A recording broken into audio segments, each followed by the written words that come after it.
इस शख्स के बारे में, तो पहले रिजाइन तो करें, उनको पद से तो हटाएं। जब तक पद पे हैं तब तक प्रेशर डालते रहेंगे, तब तक करियर बर्बाद करते रहेंगे लोग। इन्वेस्टिगेशन चल रहा है, इसका मतलब क्या है?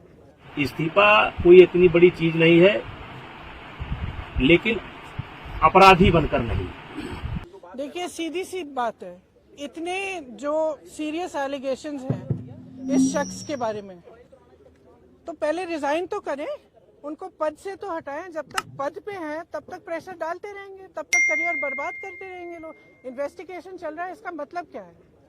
मतलब क्या है? अगर वो आदमी उसी पद पे है जहां सबसे ज्यादा पावर है सबके ऊपर, सारे प्लेयर्स के ऊपर, इनके करियर को बर्बाद करने के लिए, इनको तंग करने के लिए, प्रेशराइज करने के लिए, तो फिर आप कैसे कह सकते हैं कि एफआईआर, इन्वेस्टिगेशन? क्या मतलब है इसका? पहले रिजाइन करिए, उसको हटाएं पद से, उसका पावर तो लीजिए।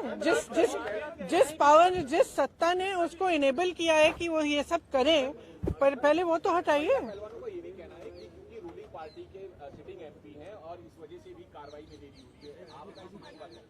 देखिए, जो मैं सुन रही हूँ, जो मुझे बताया गया है, और मैं पूरी तरह से बिलीव करती हूँ, क्योंकि ये लड़कियां जो हैं इतनी मेहनत करती हैं, इतनी ट्रेनिंग के लिए, इतने शोषण इनको देखने पड़ते हैं, इतना करना पड़ता है एज इट इज, अपनी फैमिलीज के लिए, परिवार के लिए, देश के लिए, प्रदेश के लिए इतना कर रही हैं, तो कुछ कह रही हैं कि इनके साथ, और एक नहीं कह रही है, बहुत सारी ऐसी लड़कियां हैं जिनके साथ ये सब हुआ है। तो मैं समझना चाहती हूँ, एक्चुअली मैं समझना चाहती हूँ कि सरकार इनको बचा क्यों रही है। जब प्रियंका गांधी बिना सोचे समझे बैठ करके आरोप लगा रही है, और कांग्रेस के भी जो लोकल नेता हैं वो भी मुझे जानते हैं, वो नहीं करेंगे। ये गुमराह किया गया, प्रियंका गांधी को गुमराह किया गया। अब पहले इनकी मांग थी एफआईआर की जाए, चलिए भाई इनकी मांग स्वीकार हो गई, अब एफआईआर हो गई। अब इनको चाहिए, अब कहते हैं कि जेल के अंदर होना चाहिए, सारे पदों से इस्तीफा देना चाहिए।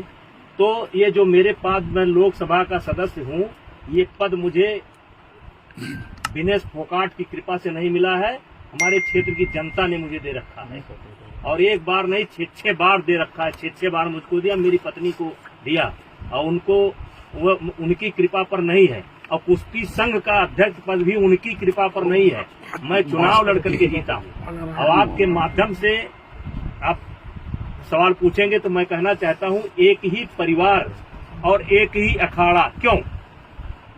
हरियाणा के अन्य खिलाड़ी क्यों नहीं? हिमाचल के, महाराष्ट्र के, मध्य प्रदेश के, केरला के, कर्नाटका के, तमिलनाडु के, बंगाल के, आसाम के, देश के अन्य प्रांतों के खिलाड़ी क्यों नहीं? 12 साल से लगातार इनके साथ यौन उत्पीड़न होता है, केवल इनके साथ। वो यौन उत्पीड़न देश के अन्य खिलाड़ियों के साथ क्यों नहीं होता है? केवल एक ही अखाड़ा और एक ही फैमिली, एक अखाड़ा एक फैमिली। बाकी हरियाणा का 90% खिलाड़ी और 90% गार्जियन ब्रिजभूषण सिंह के साथ है।